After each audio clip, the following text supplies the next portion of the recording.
Okay, welcome everyone to the Uncovering Happiness Symposium. My name is Elisha Goldstein, and today I really couldn't be happier than to have who we have with us today, Byron Katie, who really kind of talks about the essence to me about what this is about, which is how do we make this idea of happiness in some way, what that really is. We'll dig into that with her.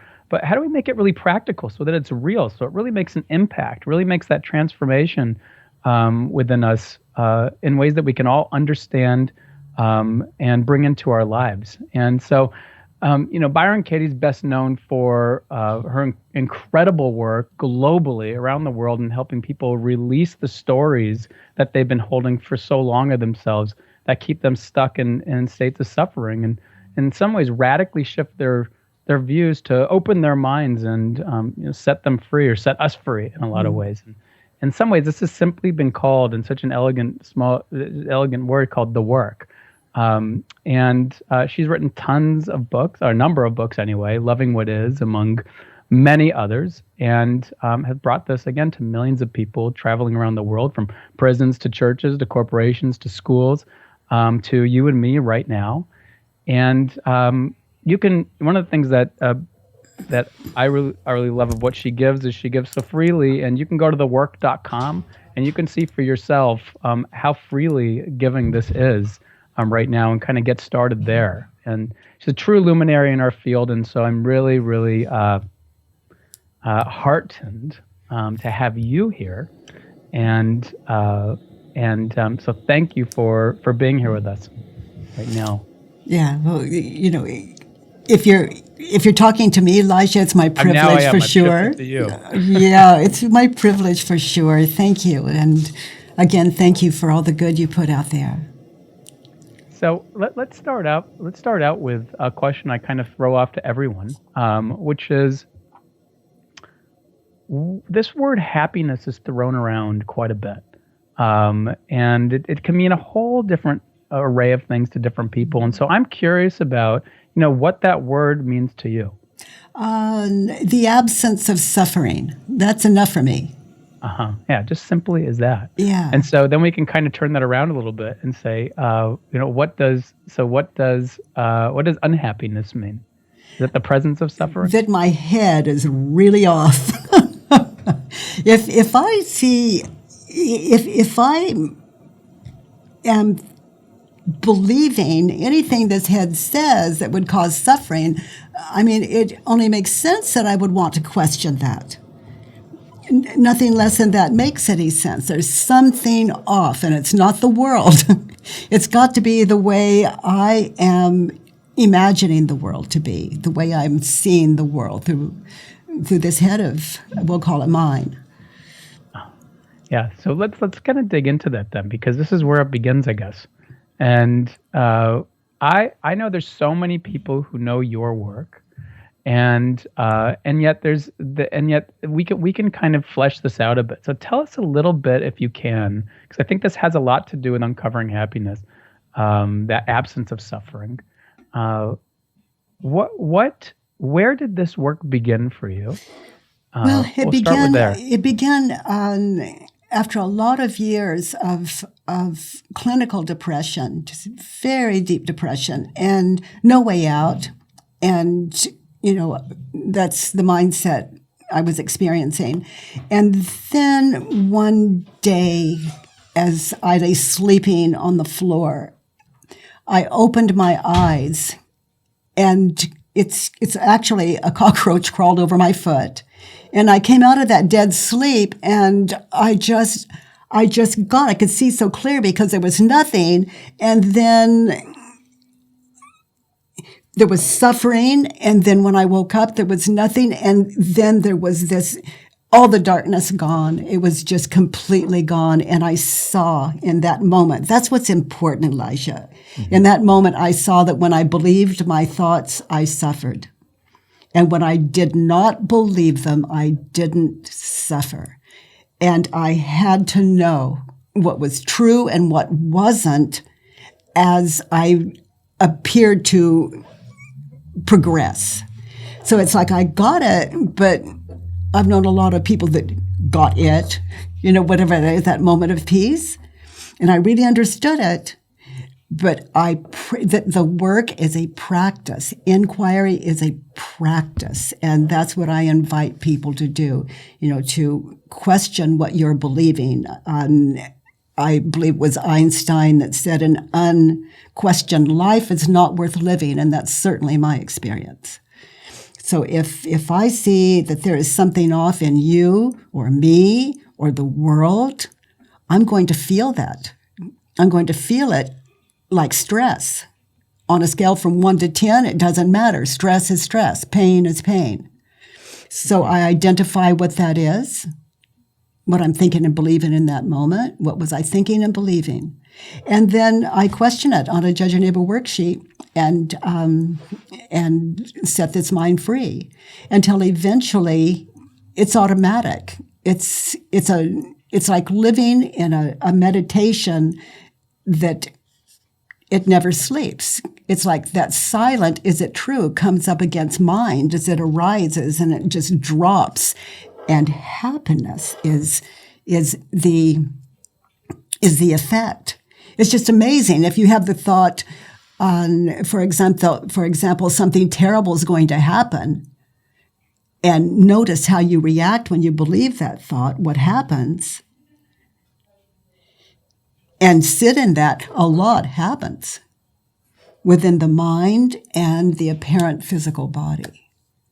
But if it starts to arise, and inquiry is your practice, for example, then it starts to arise, something terrible is going to happen. It can't. It's like something, and it just goes into this smile.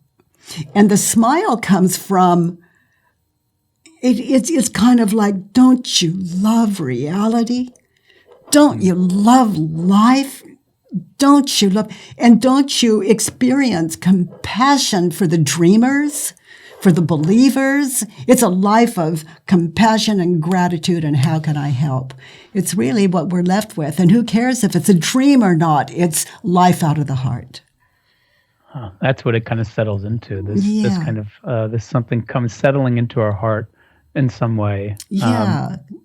Let's get down to those 4 questions, because not everyone knows those. So many people do, and I know they started out as 3 questions and they turned into 4 questions. So basically the same. Tell us about how those came about, what they are, and how, and in some ways, how we can begin working with them, unpacking them, and yeah.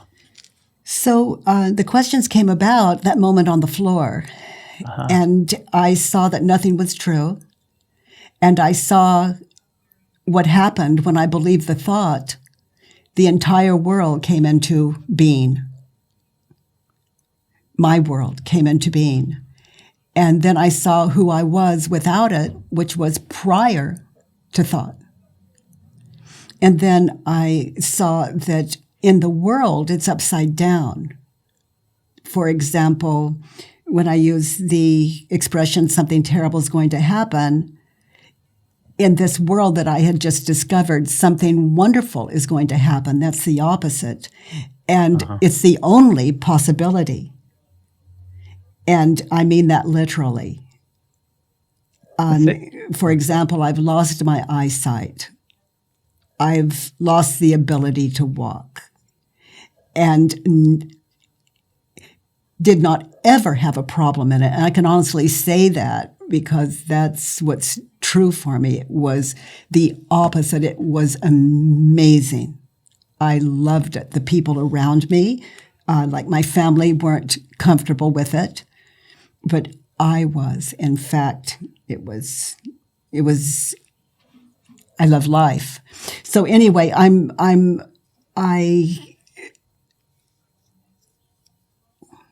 I just invite the world to that, and it's just as simple as inquiry. And so the inquiry, that's those questions that we're talking about, right? So is it true? So bring us through those. So that's how it began in that moment on the floor. And yeah, I saw that nothing in my head was true. Yeah. So there it was. So there's the moment of questioning. Is it true. Yeah, is it true? Let's So, challenge. Let's look at this. and yes, and I couldn't go through the world saying nothing's true, nothing's true. I tried that, and people saw me as crazy, um,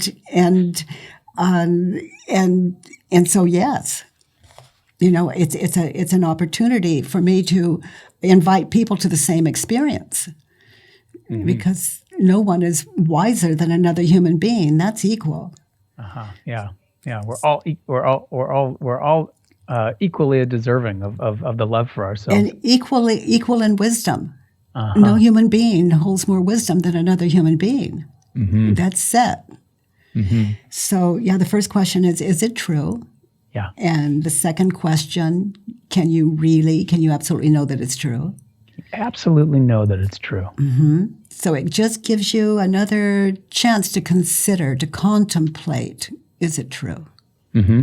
And then that third question is just contemplate, meditate on how you react when you believe that thought. Mm-hmm.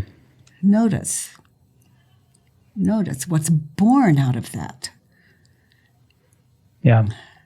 And then the fourth question, who would you be without the thought? In that situation, in that moment in time, who would you be if you weren't believing that? What would you be if you weren't believing that? And then I invite people to turn the concept around. For example, I used earlier, something terrible is going to happen. The opposite would be something wonderful is going to happen. So that's the invitation to contemplate that opposite and see, what does that mean to you in that situation? How is it relevant? And then sometimes there's only one turnaround, one opposite. Sometimes there are several. So there's something just to meditate into, just experience into, and to contemplate. Yeah, I think there's a few things here that I really want to kind of deepen with you right now, because I think they're very practical and they're helpful. And there's a couple things. You could ask these 4 questions. Is it true? And usually someone's knee-jerk reaction is, yeah, it's true. Mm-hmm. I'm And worthy of love. And yeah. Yeah, and that would be okay. Uh-huh. Because it's the answer that's true for us that matters. But we continue to use all 4 questions. Right. Just because it's true doesn't mean we stop inquiry. Yeah. That second one is so important. Is it absolutely true? Because in that moment, to me, you've allowed for a little bit more space between your awareness and the story itself, the question itself. And that space creates perspective a bit more. And that's the gift you're giving people. Can I be, what was the original way that you said it? Can I see for sure if it's true? What was that? Yeah, can I really know that it's true? Can I absolutely know that it's true? Yeah. Can I really know that it's true? Yeah, it's absolutely true. And then the person there's a little bit of like, well, I can't say for sure. Yeah. Maybe I can't know. A little bit of space, a little bit more freedom. And someone could take the next question as just a cognitive question, but the way that you describe it seems to be more experiential, almost. Meditate on this. Bring some mindfulness. Would be the way that kind of comes up for me. Because mindfulness too.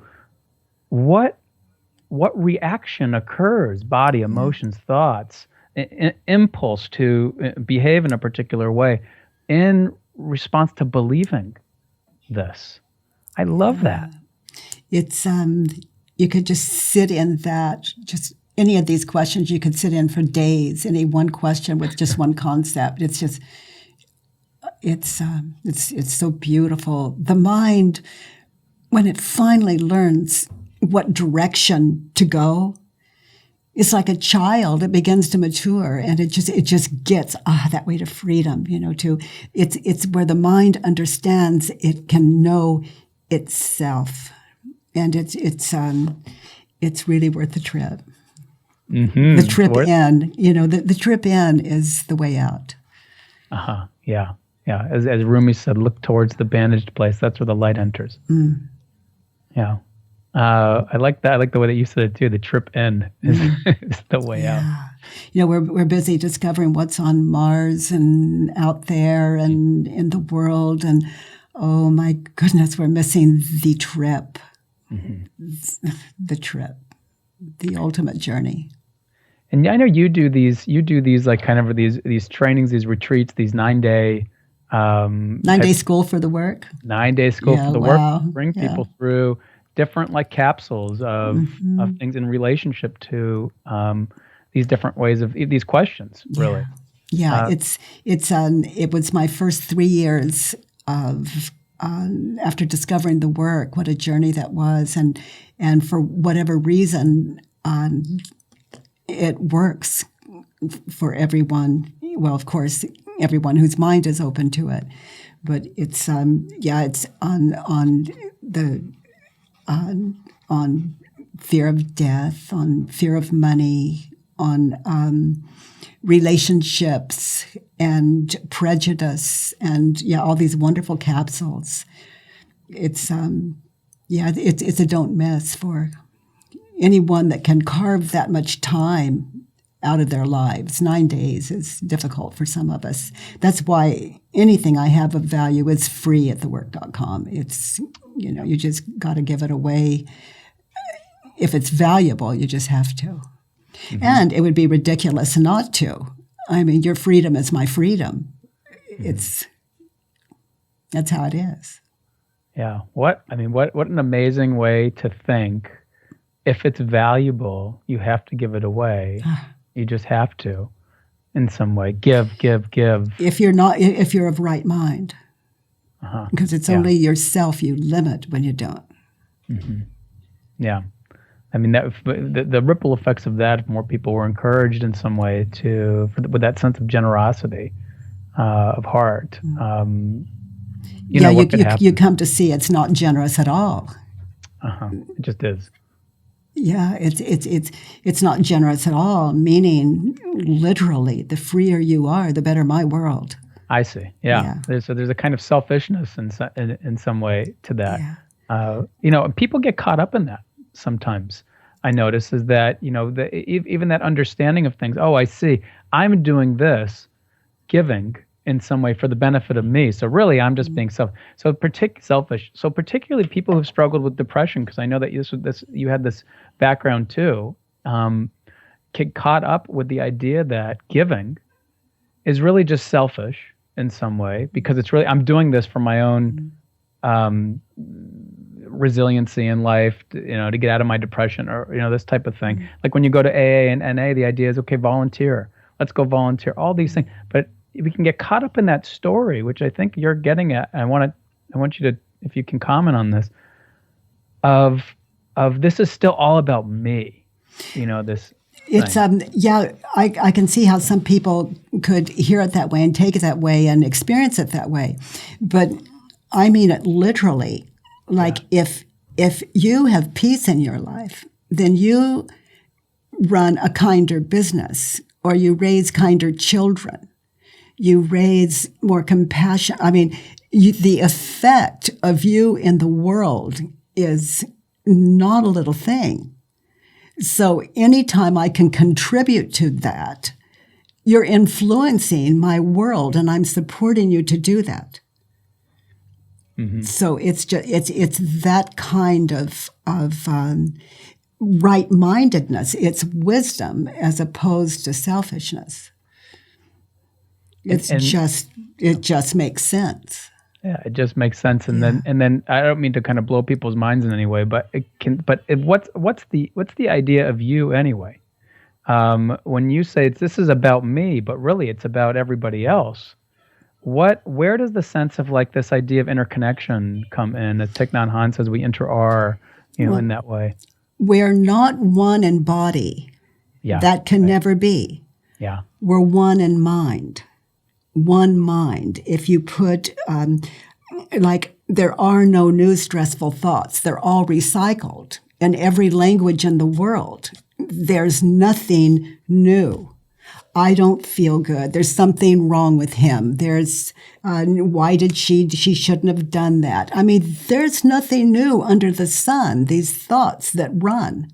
And so when we believe them, we continue to see the world that way. Whereas if we question them, what we see is very different. We're not seeing what we believe something to be. We're seeing what it really is and its true nature. So it takes the asleepness out of the world. And we see that basically that there's nothing that isn't beautiful, and there's nothing that's not free already. In other words, I look at my children, for example. Let's say one of them is stuck in some kind of problem and worried over it. I see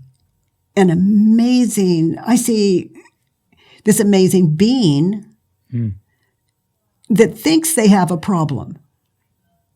Other than what they're as a mother, there's nothing more satisfying than to realize that it's what my children are thinking and believing that is the problem, that really without that there is no problem. And I'm not dismissing the seriousness of it. They're living in their world, I'm living in my world, and no two worlds have ever met. But if you take these thoughts that they're thinking and believing, I just ran some of them off. Like, well, he shouldn't have done that, And so what we have is one mind, one schizophrenic, bipolar mind. If you put every human being, everything they're thinking and believing, you have one mind. Mm-hmm. So when your mind gets clear, you understand mind. Done. When you understand this, you understand that. Uh-huh. And it's the end of suffering. Uh-huh. And so that really translates into relationships. Absolutely. Too. I imagine that's one of your the capsules in that 9-day. Yeah, that relationship capsule. It's very powerful. It's very, very powerful. We do Judge Your Neighbor worksheets. One of the ways I do it is I have them write a Judge Your Neighbor worksheet, which are free for those of you not familiar with thework.com. But they'll write it on like everything they don't like about men or women. And then basically, I could go on and on about that school and that capsule, but it's a very powerful thing to do. So I invite all of your listeners to tell us the outcomes that you see. The outcome, and you might want to edit this out, I don't know, but there are no women, there are no men, there is mind believing. And that makes gender, it makes world, it makes stars, it makes the moon, it makes a you, it makes a me. Mm-hmm. So there's a real sense of connection then. Yes. That comes from that. Yes. Yeah. Oh my goodness, yes. It leaves no one guilty. Uh-huh. No one's guilty. Or we believe our thoughts. Yeah.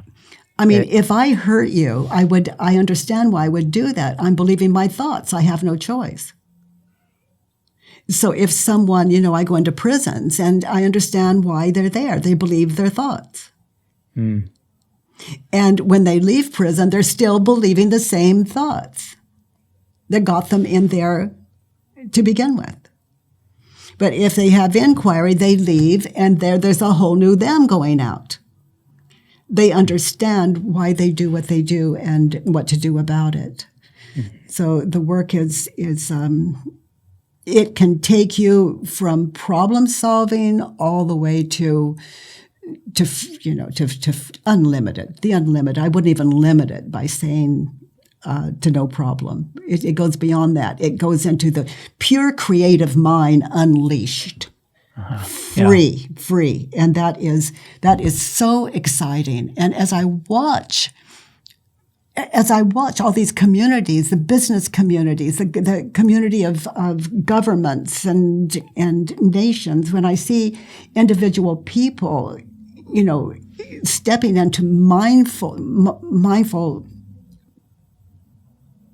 mindfulness practice, it shifts everything. And it's really exciting. We begin to realize that your freedom is my freedom is your freedom. What's good for you is good for me.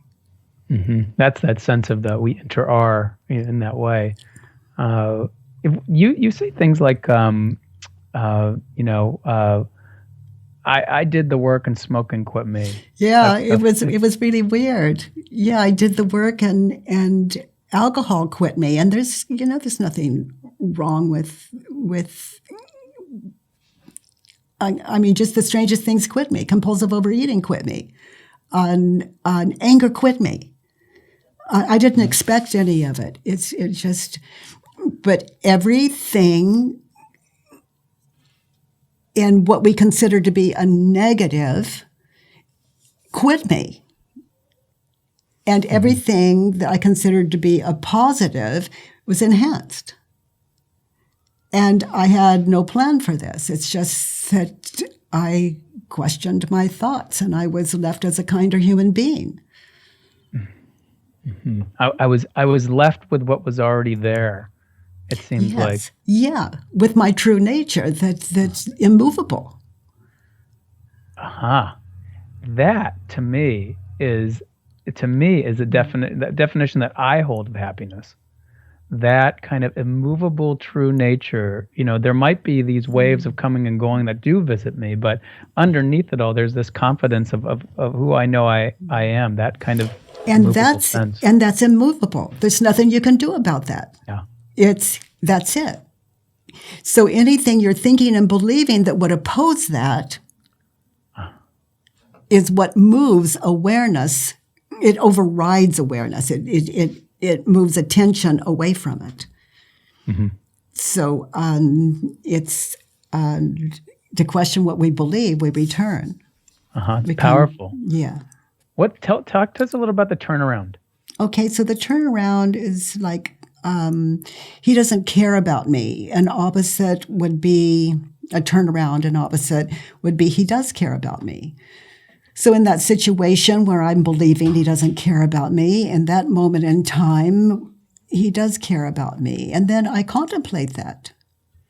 I meditate on that and see what that means to me as I recall that moment in time. Another turnaround, he doesn't care about me. I don't care about him. So then, I sit in that. I go back to that moment in time. Where was I not caring about him? Where was I uncaring specifically? And I could owe some amends there, an apology, if not to myself, maybe both. So you turn around on yourself. That's one turnaround, turning around yourself. The other one is flipping the belief around. Any opposite. Any opposite. Keeping the same words, just going opposite. So he doesn't care about me. In that situation, that moment, he doesn't care about me. I don't care about me. Contemplating that. Where is it I wasn't caring about me in that moment? Where is it that I hurt me? And what I said, what I did, the expression on my face, my tone of voice maybe. And I'm meditating on a moment in time. And when you say I'm meditating on it, what does that mean to you? It means that I am being then now. Okay. And I am witnessing that situation, so I never have to guess, is it true? Can I absolutely know that it's true? I never have to guess how I reacted in that moment when I believed the thought. I'm holding that then now, and it's showing me everything. I'm meditating on a moment in time via these questions. I'm present with these questions and that moment simultaneously right now, which is the only moment there is right now. bringing it all together and living it and inquiring into it and being present to it right now. And witnessing that event, that time, that place now. Within my own experience as it's arising. As it shows me. As it shows, as it reveals. Yes. For example, we spent a few moments together before you started the camera. Okay, so if you go back to that moment in time, you recall what you recall, and it's as clear as it can be, maybe not really clear, maybe crystal clear. But that would be and let's say you said something, let's say I said something to you that was, let's say maybe I had the thought, I can't think of one, but whatever if I had a negative thought whatsoever that moved my attention, that moved presence whatsoever, that I can go back to that moment in time and witness it. Yeah. And then you inquire. Yeah. And then as I do those 4 questions and turnarounds, that's the moment in time I'm contemplating, that I'm being mindful of. Because if I can't do it there, I can't do it here. It's going to affect the rest of my life, because what I'm thinking and believing there, I'm going to continue to think and believe. Yeah. So if I question it, I'm doing it for all time. And that collapses time. It ends time. So when we're sitting in that moment in time, let's say before you turned on the tape, and you're recalling that, even though there's no proof that that time even existed, if you are not comfortable with that moment in time, it's the one you sit in now. Yeah. So that way, rather than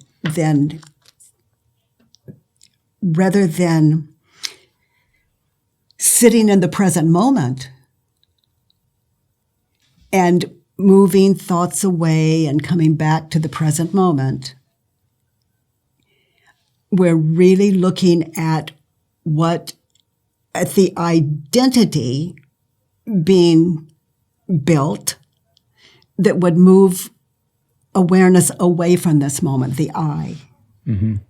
Identification, like I said, I did, I am.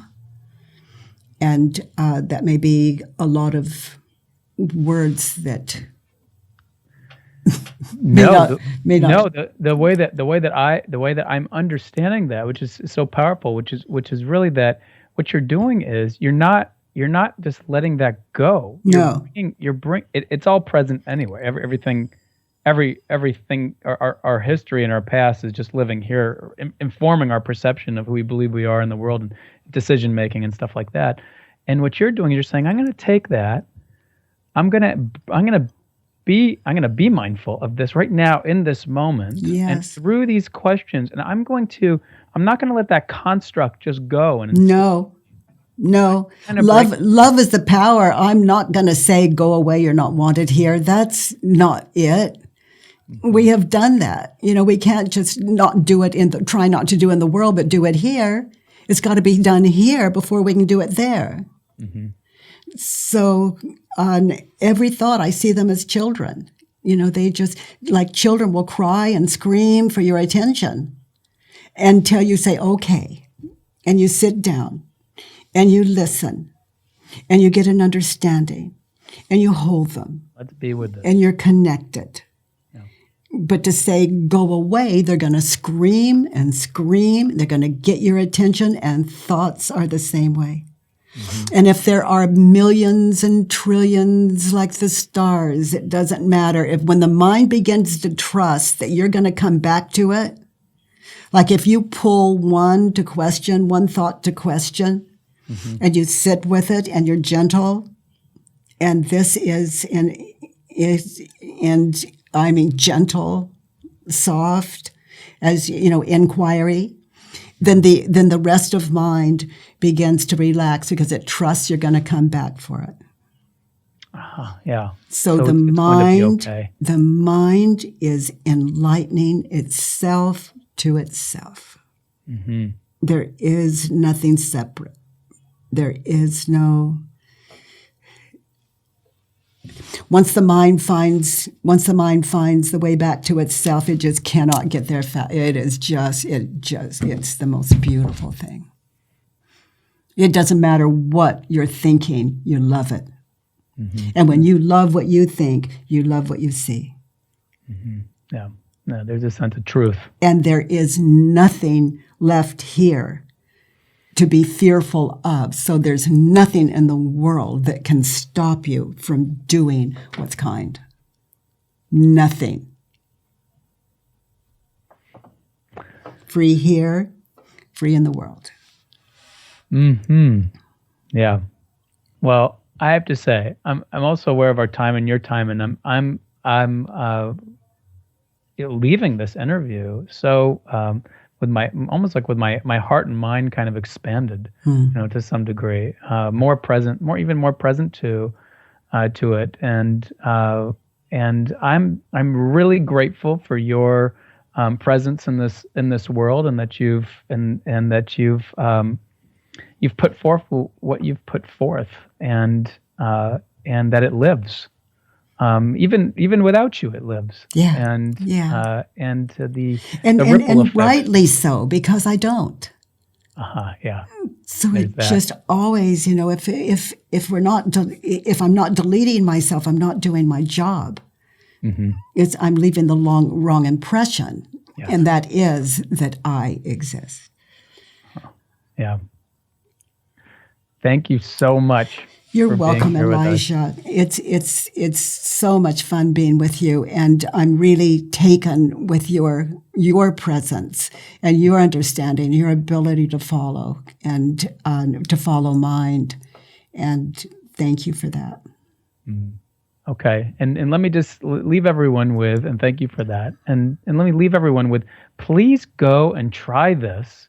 Go to thework.com and you can really get started. It's really startling how well you've kind of created that space to get started for that. And if you do have the wherewithal and you can go on one of those 9-day, I would call them kind of a retreat in some way. I think 9-day school for the work. School for the work. Yeah. That sounds like incredibly opening. It's the school for the head. Yeah. But check it all out and try it on for yourself. And thank you again so much for being here. And look forward to hopefully someday being with you again. I do too, Elisha. Thank you. Bye. Bye-bye.